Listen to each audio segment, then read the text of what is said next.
I think AI is coming after all of us. The question is, how can AI make work not suck? Because I think it's very easy to believe that AI is going to make work suck for everyone. I'm worried that some percentage of people will embrace AI and they will get better paying jobs because they're able to do the work of two people in the time of less than one, right? And those people are going to have more and more opportunities. And the people who fight this, the people who run, the people who dig their heels in and try to resist are going to not only lose their job, but they're going to begin this downward spiral of becoming less and less valuable because the next job is going to expect you to be able to use that tool. And now you can't get that job because you don't know how to use it. You can't have success without failure. We have to have an environment where people can fail in a successful manner that still drives the business forward. That's where you start loosening up the reins. That's where your SOPs and your job descriptions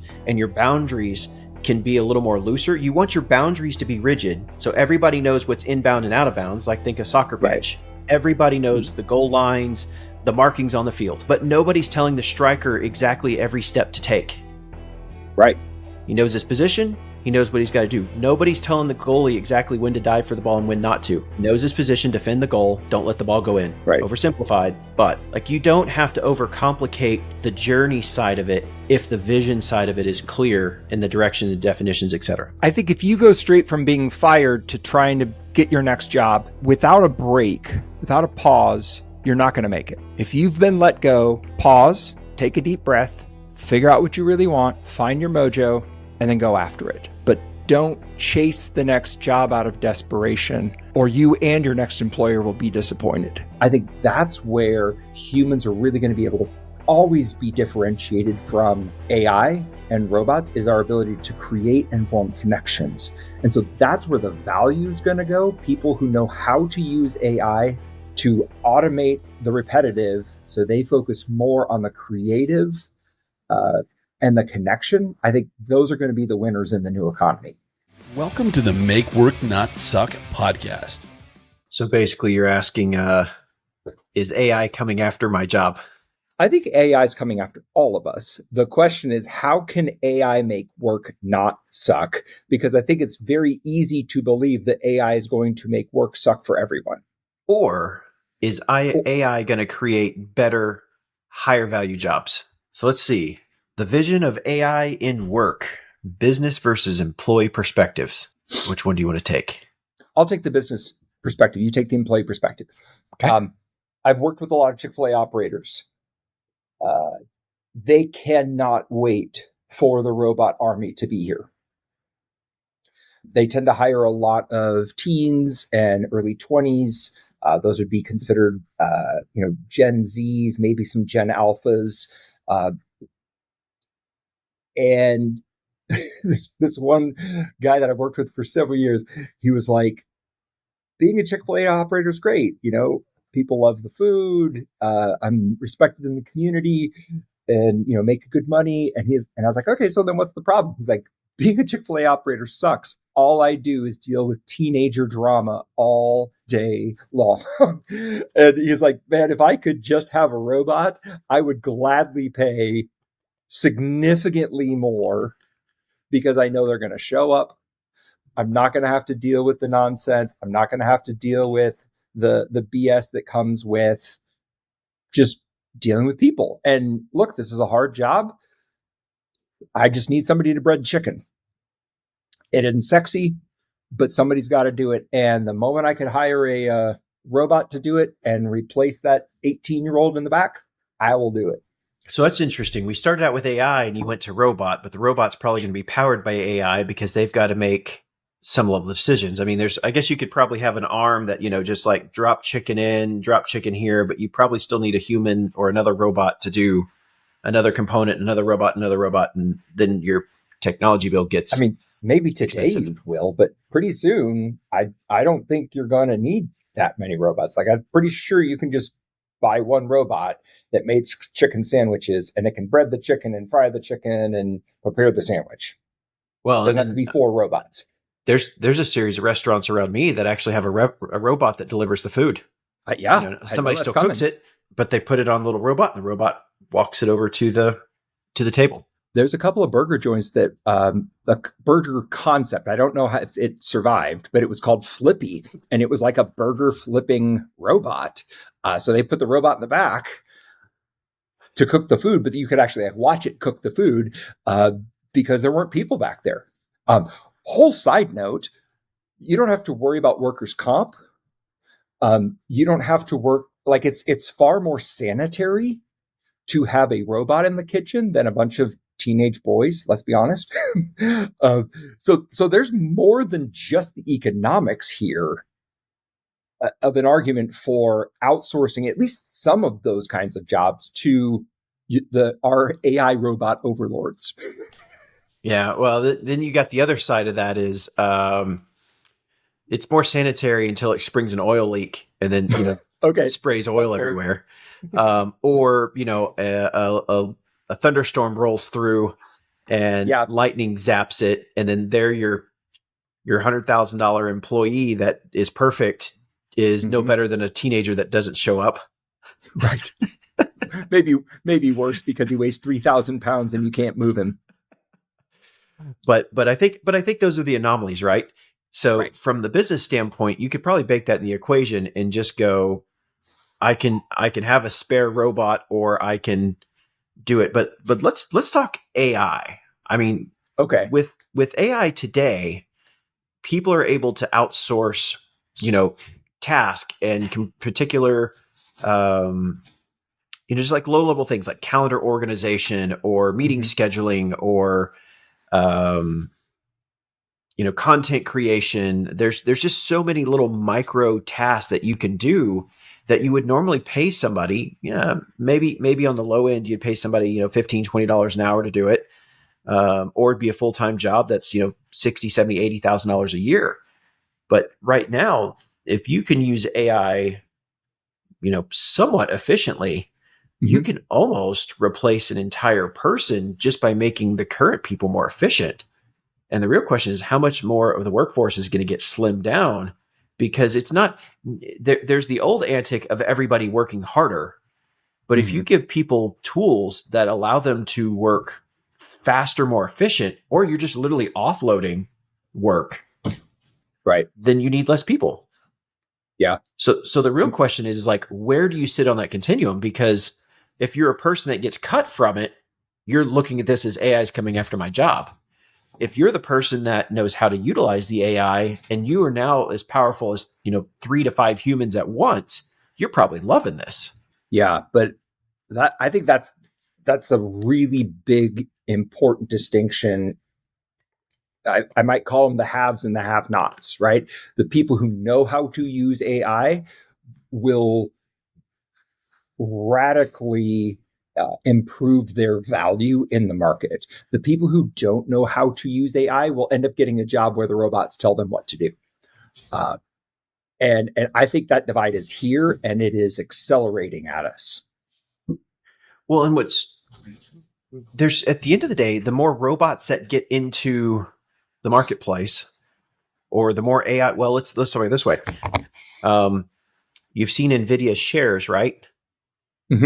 Skyrocketing because they're the processor to have for AI right now.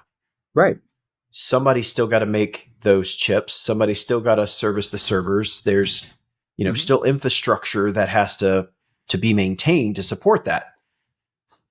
And so I think there's a level of, does it shrink the job pool, or does it just reshuffle the job pool? Because even if you get into the AI robot, well, let's talk about AI in a more practical sense at a restaurant. Okay. Right now, there are call systems right now that you can actually talk to an AI agent that can do a level of tasking without the human.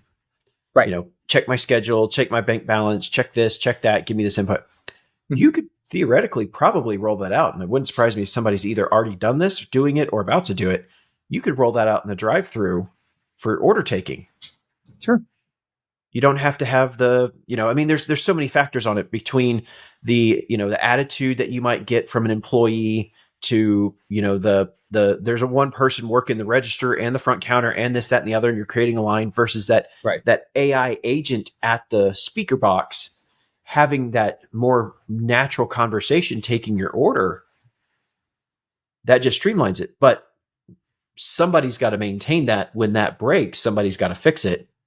Somebody's got to maintain that when you change the menu. I mean, there's things around it. So you may have taken the order taker from the fast food restaurant out of the mix, but you still have a problem to be solved. Now, what you might have to do is, let's say you take 100, I guess that'd be a cashier / window worker for a restaurant. You may take 100 of them out, but did you create maybe 20 tech jobs from that? No, I think it's 100 to 1. Okay. Well, I mean, there's there is a scale. I don't know what the scale is, Yeah. But like, if I was having to solve that, I would say, look, I don't want to build the AI. Apple's already built it with Siri. So funny, my phone starts lighting up when I say it, right? Like, I would just use the AI that's already built there and tie it to my menu, and that way people can just walk up and order. Right, but somebody still has to. That's the downfall of AI at the moment. Sure, is AI still has to be very micromanaged. AI is very good at programming a particular task, and the second it's outside of that, it either flounders or it gives you bad results. And so the problem is you still need someone to orchestrate all of this. I need one guy to upload that menu and keep it working, and I can replace every cashier in 2,000 restaurants. Oh, well, I mean, let's take it a step further. You could build an AI worker that takes the menu and does the formation and does it over. My point is you still need somebody to maintain the infrastructure to make sure that AI system is working. Yeah. Okay. Make sure the servers are online. Make sure and you need a disaster recovery. You need a disaster recovery solution in case when something goes wrong, it doesn't kill your entire business. So yes, but I think a vast majority of these non-complex, order-taking, kind of simple, follow instructions jobs, I think they're gone in the next 10 years. Well, exactly. I think those particular jobs are gone. The question is, where does the labor force shift to? Because every time we have a generational step forward, the workforce just evolves. Now, we have another problem is, to a degree, the workforce evolved so much that we ran out of, guys to do skilled labor. I say, people to do skilled labor. We didn't have enough welders and craftsmen and plumbers. So there's a level of technology forced a whole bunch of tech jobs, and then we ran out of the jobs that still have to be done. Right.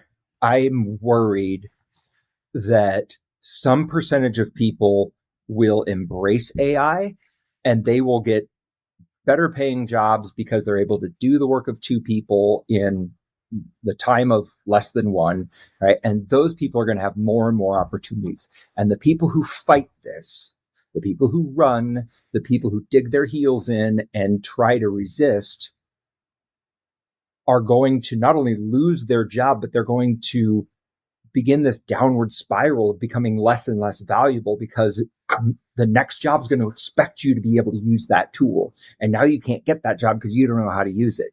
And I'm worried for those people. And you're right, that's the culture side of this. If we're just going for results, we're going to create there's no vision, bad process, bad journey decisions. It's going to wreck the culture, and you're going to screw those people for the foreseeable future, as opposed to vision-centric AI strategy, partnering on the journey with your people to say, hey, let's all find a way to use AI to be 20% better a year from now than we are today.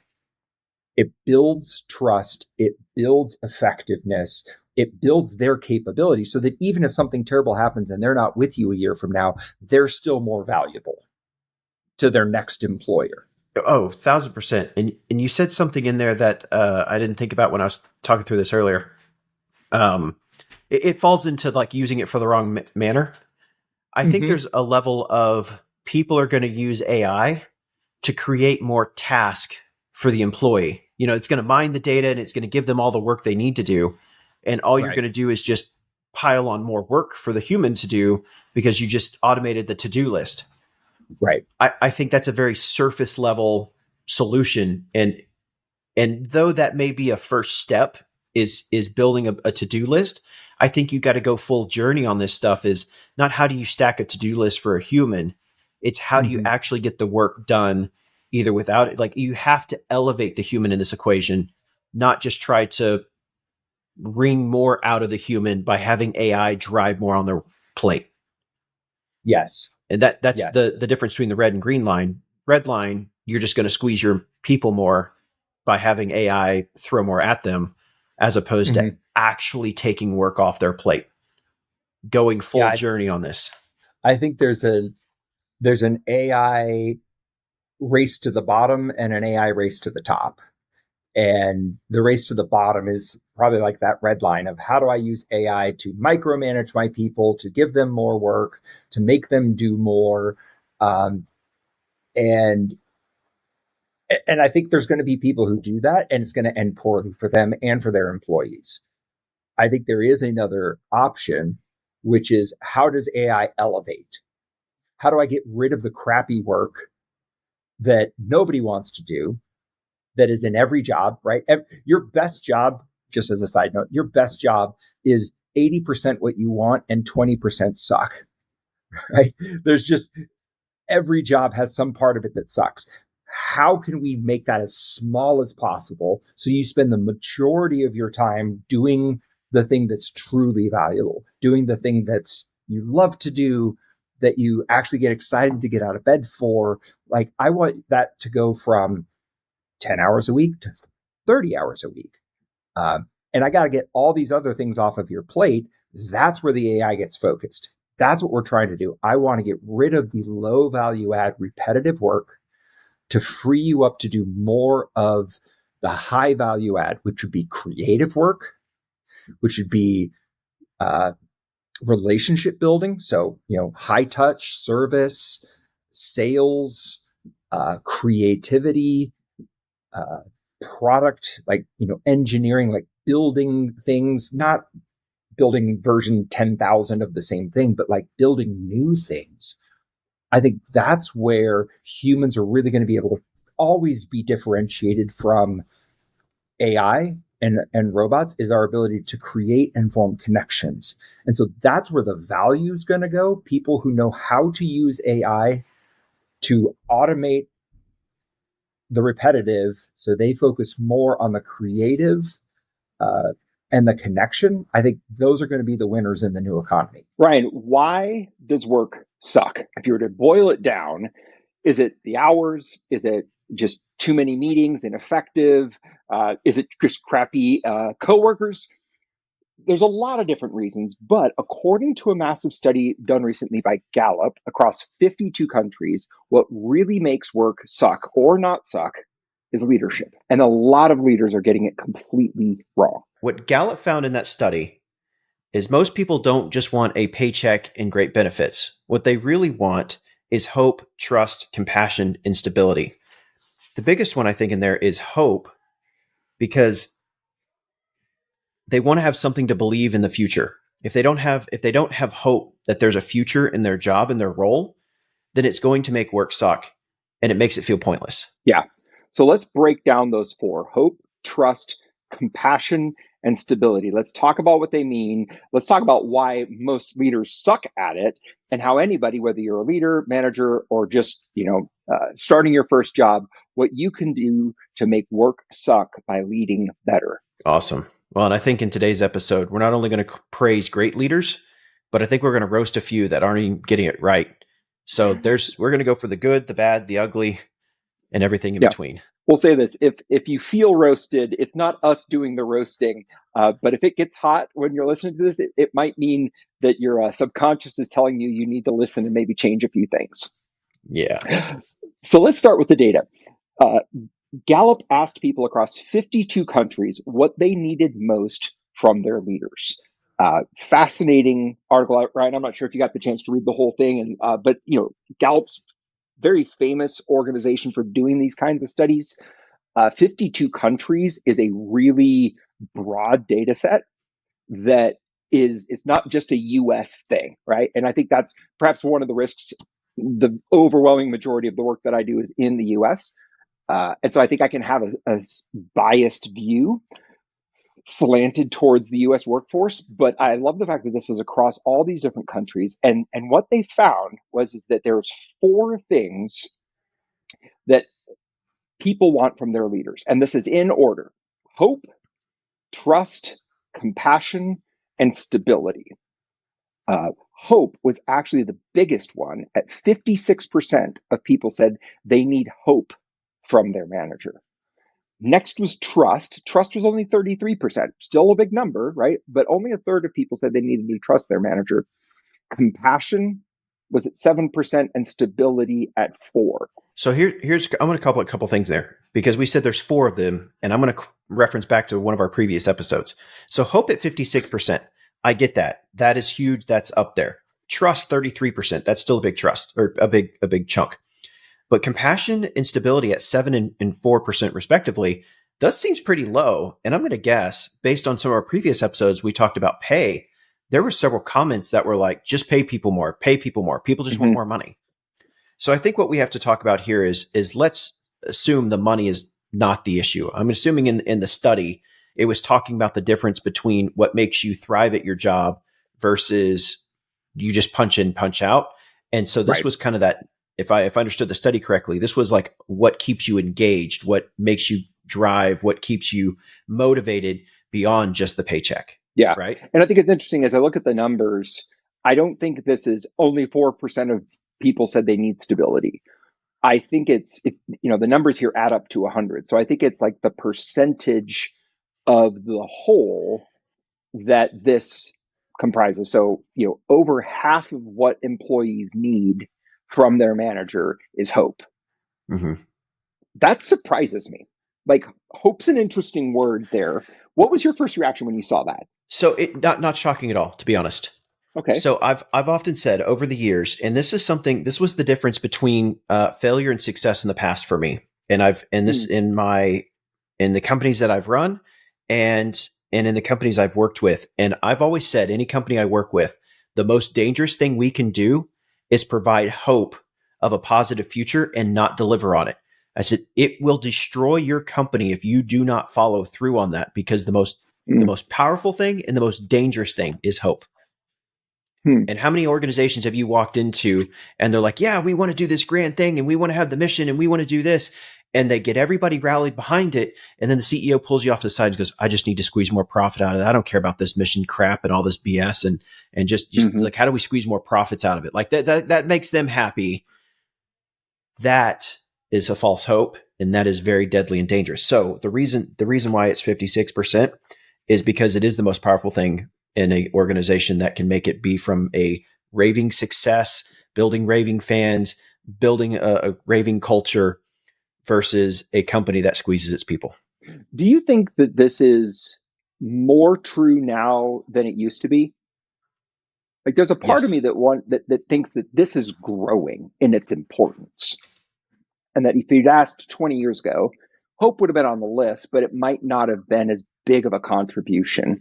But my sense is that there's so many people that are so hopeless in so many parts of their life that if there's at least hope at work that I'm doing well at my job, I could get a promotion, we're going to the company's going to do well, there's a bonus for me at the end of the year, like there's something that I can look forward to and be hopeful for. I just think people are struggling to find that in any part of their life. And if work can bring that and your boss can bring that, that is a huge motivator for your employees. 1,000%. I mean, hope is what kept a lot of companies afloat, especially small businesses during COVID. Yeah. The companies that had no hope of survival and that nobody knew what was going to happen when all that went down. Nobody could predict it. Nobody could have how it was going to go, what the government would have done, what other countries would have done, et cetera. But the companies that band together and had that hope to persevere together are the ones that are stronger today. The ones that did not have that are the companies that fell apart and went under during COVID. I mean, if that's not a message right there. I mean, now you take it forward. That was in a time of crisis and uncertainty as a global economy. Now let's just talk about the normal business that's just running day in, day out. Yeah. It's funny. I was on a sales call earlier today with a guy, and I was talking to him about leadership development, and I used this term VUCA, VUCA. And he was like, I don't know that word. Can you tell me? I was like, oh, VUCA is an acronym from the military. It stands for volatile, uncertain, chaotic, and ambiguous. And the the point I was trying to make with him was like there's a whole field of study around how do you lead in contexts that are volatile, uncertain, chaotic, and ambiguous. He goes, "Oh, that's just like every day at my company." And I'm like, "Yeah, I think we all feel that. I think the world feels like that." And if your boss can inspire hope and give some meaning to your work in a world that feels more and more volatile, uncertain, chaotic, and ambiguous, I think it not only attracts employees, but it engages them and brings the best out of them because so many other places are just chaotic. It kind of maybe makes the difference between your boss being, some sort of a slave driver or a or a manager of despair versus somebody who can actually give you hope that the world can be a better place and that you can play a role in it. So there is a company I'm working with right now.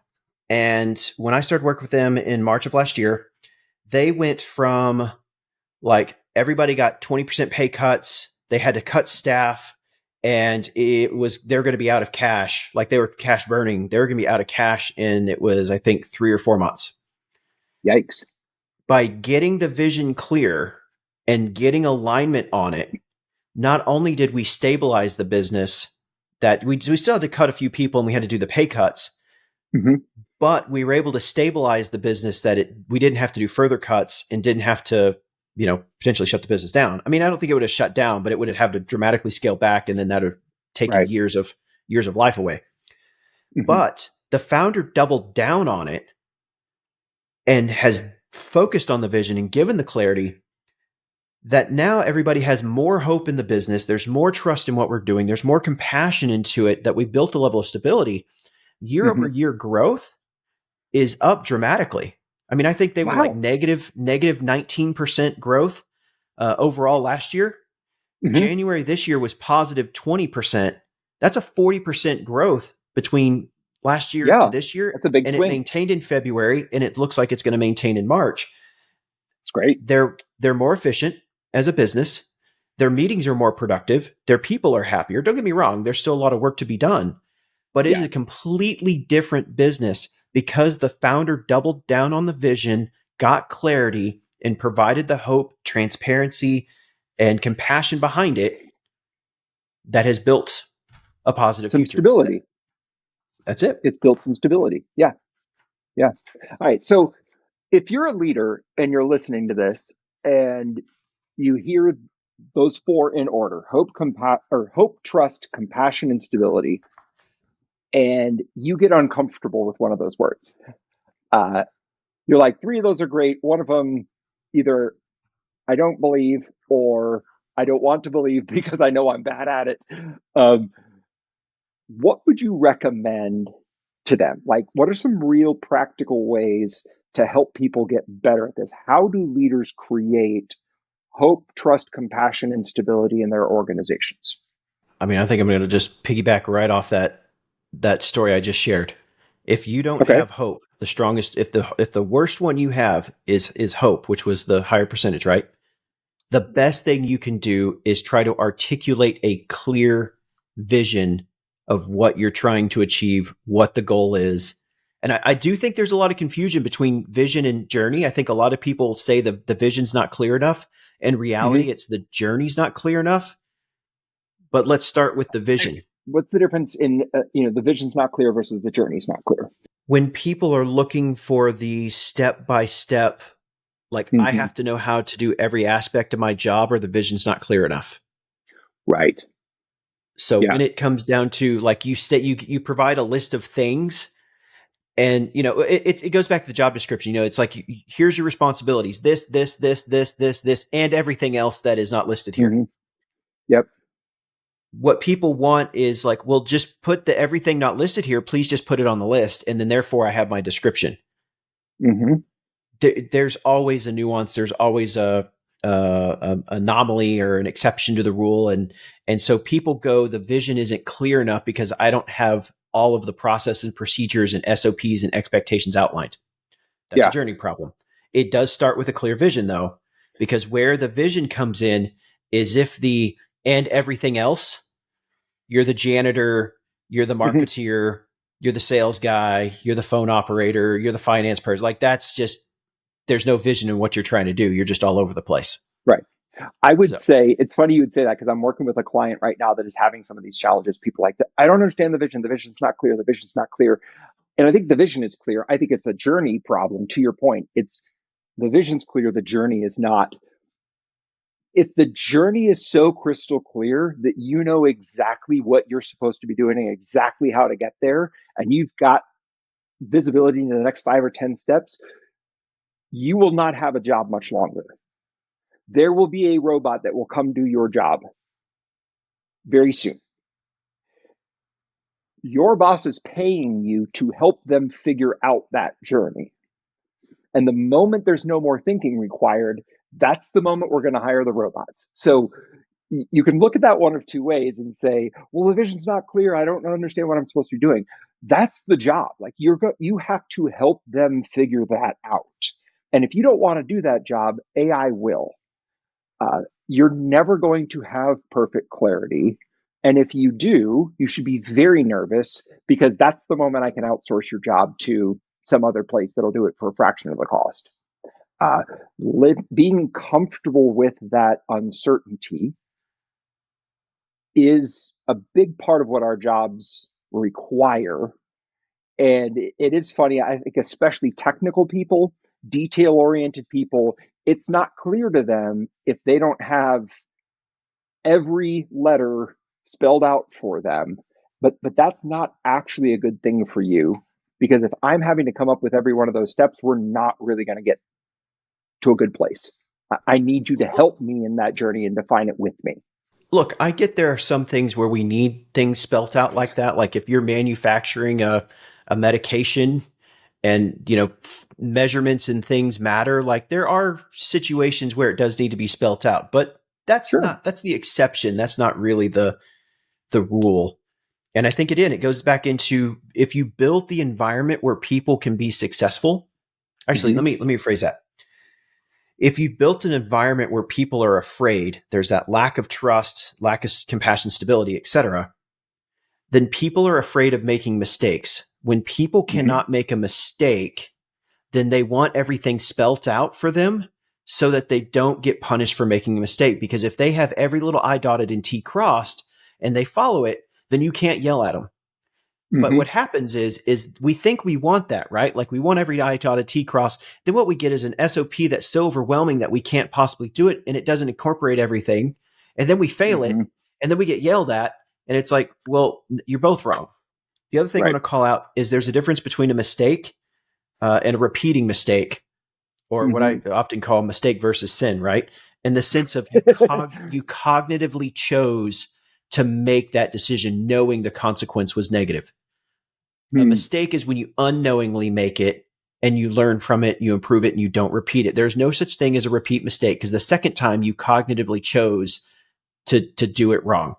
So I Hmm. think there's a difference between we need to make sure our systems don't allow repeat mistakes, but Right. it needs to be flexible enough to allow mistakes in order to be successful. You can't have success without failure. We have to have an environment where people can fail in a successful manner that still drives the business forward.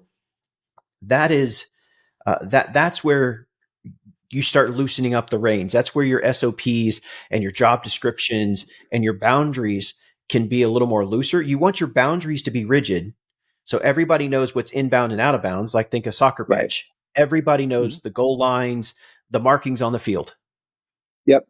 but nobody's telling the striker exactly every step to take. Right. He knows his position. He knows what he's got to do. Nobody's telling the goalie exactly when to dive for the ball and when not to. Hmm. He knows his position, defend the goal, don't let the ball go in. Right. Oversimplified, but Yeah. everybody else, don't use your hand, only your feet.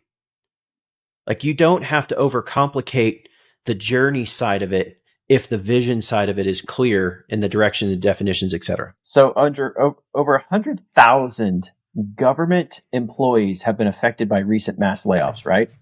Yeah. Driven by Doge. Many of them had mere minutes to clear out their desk, while others, like Health and Human Services and the USDA, faced confusing reversals where their termination status was reversed after being laid off, and it's just created chaos. So, I mean, let's just talk about the sucky part of how layoffs can just be chaotic, and then there's also the part of like leaders driving these chaotic layoffs. Yeah, I think there's probably different kinds of layoffs, right? A different spectrum, or a spectrum here that maybe we need to clarify.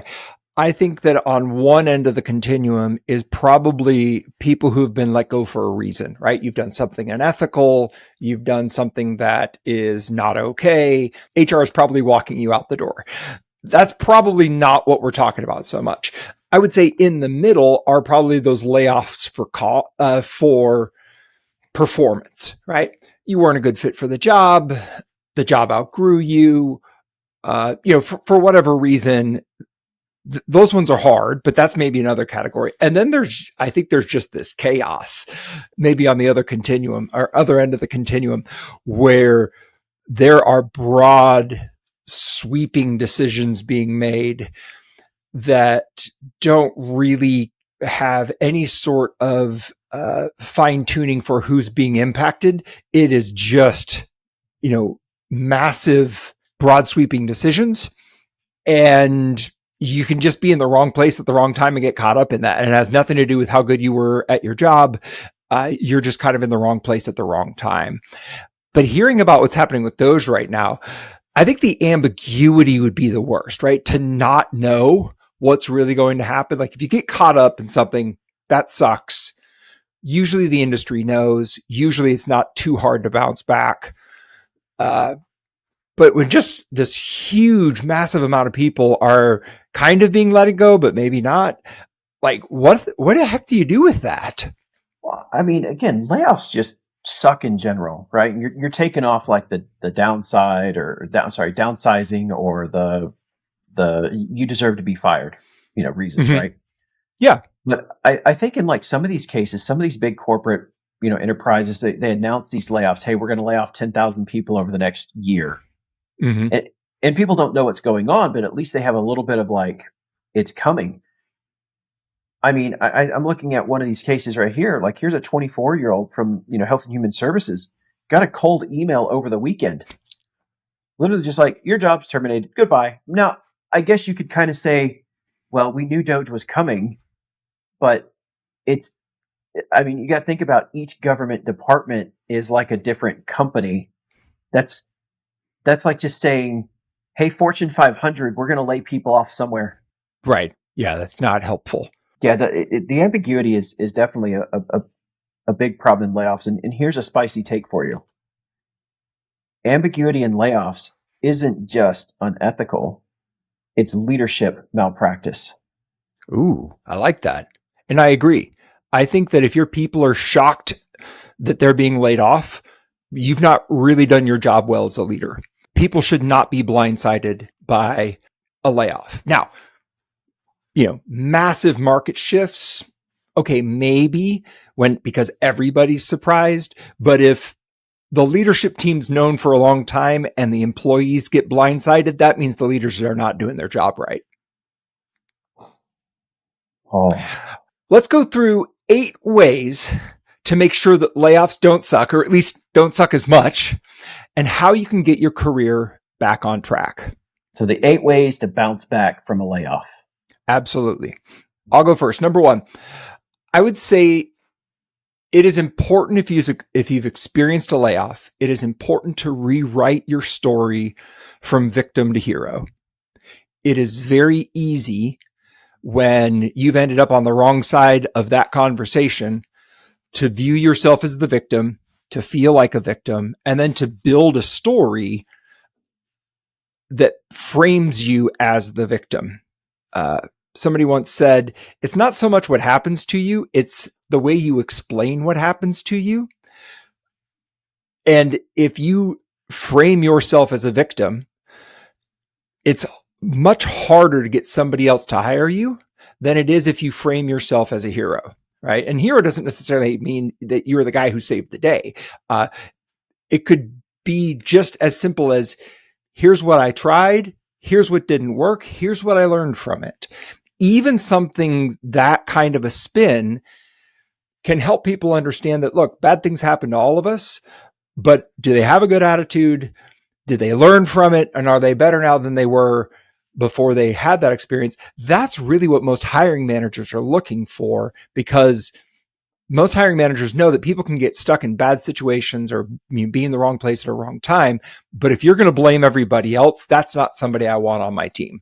Well, and keep in mind, if you make yourself the victim and you go into a new job and you're, I'm the victim, they terminated me, yada, yada, yada, yada. If they call your previous employer for, your rehireability and this, that, and the other, you're going to get exposed pretty quick. I mean, reference checks and reviews, that's part of, HR recruitment. So you're better off, again, telling the story straight than trying to make yourself the victim of it. Yeah. Now, in the sense of like a mass layoff, I think just again, mass layoff. I was cut in the layoff, is what it is. So Yep. I'm, bettering myself and looking for a better career. That happened to me. I was working for a Fortune 500 company. I was on a huge strategic project. Harvard Business School was writing a case study on this project, and it just got out of control, and earnings came up and the CEO was under a lot of pressure. And so they just cut the whole program and laid off a lot of people. And I was one of them, and I was just in the wrong place at the wrong time. But the good thing for me was that was in the news. And so when I told people, oh, I was on that project, they're like, oh, I know what you've been working on. Like, you wouldn't be on that project if you were a scrub. I think I've got an opportunity for you. So I didn't really have to hide that one or spin that one, because it was public knowledge, and it didn't really ding my reputation at all that I had gotten laid off. I think if you go straight from being fired to trying to get your next job without a break, without a pause, you're not going to make it. If you've been let go, pause, take a deep breath, figure out what you really want, find your mojo, and then go after it. But don't chase the next job out of desperation, or you and your next employer will be disappointed. That's solid advice. Just say it one more time. Just let it sink in. Say it one more time so it sinks in. If you go straight from being let go to interviewing for your next job, you will not succeed. If you have been let go, pause, reflect, learn from the situation, find your mojo, and come back better than you were before. I love it. I love it. And now I'm going to rabbit trail. Okay. You know what that sounded like? Jocko Willink. Good. Did get the job you wanted? Good. Good. Now you got time to rebuild. Got laid off? Good. Good. Now you can upskill and decide to start that business. Get on the attack. I mean, it's easy to poke fun at that, but I can't think of a time when I have lost a job or a client that I wasn't able to go find something better in the next round. Now, it's abundance versus scarcity mindset. Right. If you go at this with a scarcity mindset, it's not going to end in a positive way. It'll be okay. It's not going to be horrible, but it's only going to be okay at best. Versus if you go with this with an abundant mindset, got laid off, good. Now I have the opportunity to find something better, to better myself, to have a better career, to get a better financial. And the thing is, if you take that abundance mindset and you do the things and some of the things we've talked about, you will have a better career. Yeah. There is opportunity out there. Everywhere is growing. I know there's adversities in the economy and what's going on with the government jobs, but we actually added jobs this past month. It's like either 120 or 150,000 new jobs were added in the United States this past month, even with all the chaos going on. There's plenty of opportunity out there. All right, let's move on. We have this next segment, the layoff wheel. Oh, nice. What is the layoff wheel, Daniel? Well, so the wheel, we've talked about this in a lot of episodes. This idea that every organization and really every individual has these 4 dimensions, right? And you draw them in a wheel. Vision's at the top. You always start with vision. You go clockwise from vision to journey to culture to results. And just as a reminder, it's important to always start with vision and always go clockwise through that sequence. But it's an interesting idea to apply that framework to layoffs. How do those two intersect? I think the key thing is anytime you're faced with some uncertainty, change, right? You kind of got to go through a process. And this is why we start with vision. Like take a step back and figure out like what's the sense of direction? Where are you going? Where do you want to go? This really clarifies your goals and helps you get dialed in. What's the belief of what you can do? What do you believe you want? And if you can start that, or if you can write that down, then now you've got a clear next step to get you to the journey, the path that you need to get there. You may not know the path while you're writing the vision. That's the goal, is if you know what your vision is, then you can start to write a journey.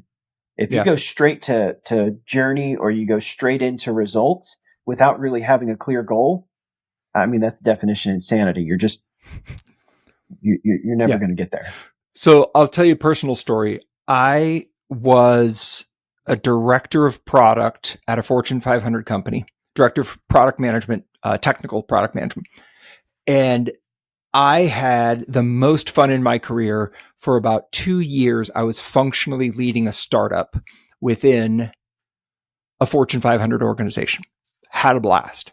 Small team, moving fast, breaking stuff. It was awesome. I got promoted and put over a $50 million P&L. And in my head, my dream job was VP at this company. And through a very odd set of circumstances, I ended up no longer employed at that company. And this vision question became really important to me because I started going back and looking for director VPs of products at Fortune 500 companies. And it wasn't until somebody pointed out to me, they're like, is that really what you want to do? Because you seemed a lot happier when you were leading a small team of 2 engineers and a project manager and a support guy. Like, you seemed a lot happier there than you were with a team of 100 people and a $50 million P&L. And you can do whatever you want, but it just seemed like you liked that one more. And why are you going to go take a job that you don't like when you could maybe go take a job that you do like? And it wasn't until somebody pointed that out to me that I began to realize, okay, you know what? I mean, I could do the big company thing. And I was decent at it, but I had a lot more fun when it was the 3 of us, just sitting around a card table writing requirements on sticky notes. Like, that's more fun for me. So just because you've been in a particular path and your vision has always been this role or this company or this industry, being let go kind of forces you to reevaluate some of those things and say, what is my vision for my career? What do I want? Do I want to be the CEO of a Fortune 500 company? I used to say yes to that. I would say no to that today because I do not want that job. But it wasn't until I had to ask these kind of vision questions that I got that clarity. I like that. Yeah, I mean, if you're chasing the result without a clear vision, you'll never really be happy. Yeah. I mean, and for me, it was the result of the title and the paycheck. Like, those were the 2 things I wanted, and I'm willing to be miserable for them. But once you're presented with the option, it's like, well, what if I could get those and not be miserable? Wouldn't that be better? Precisely. So I think that's where the vision is key. And then the next step of that is journey. Once you got that clear journey, you can map out the path to get there. And you'll know where, like, okay, if I walk down this path, if I go too far left, like I'm straying away from my vision, or I go too far right. So it really helps you map out the path. And then that, of course, the next step is to actually make a path, make a plan. Don't just get an idea and then go straight to, I expect the result. Right. You still have to map out, like, how am I going to get there? What's my steps to get there? How am I going to, measure progress and get in that direction? And then I found this one interesting. The third part of the wheel is culture, the social emotional connection part. I love what it says right here. Layoffs reveal the real values of your organization. Oh, yeah, it does. If they're laying off recklessly, is that even a place you wanted to stay? Yep. So I think when you're looking at this, it's like, what do you value? Like there's the vision, the belief, and what you want to be. There's the journey and the steps of how you need to get there. The next step is like, who do you want to work with and be alongside? Mm-hmm. And I think it's interesting if you take this from a business perspective. There's a company I've worked with that's done some restructuring, layoffs, and totally butchered the culture side of it for just a couple of individuals.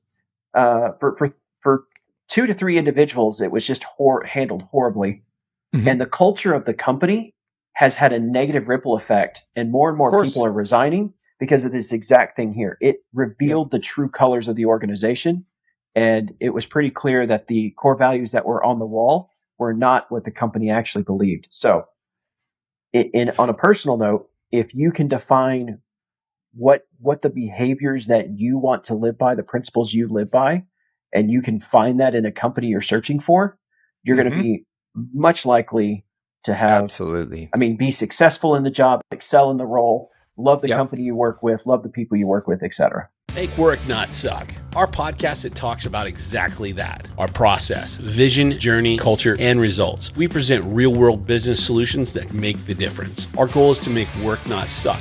Hosted by Ryan Hodges, co-host Daniel Steer. Join us each episode and make work not suck.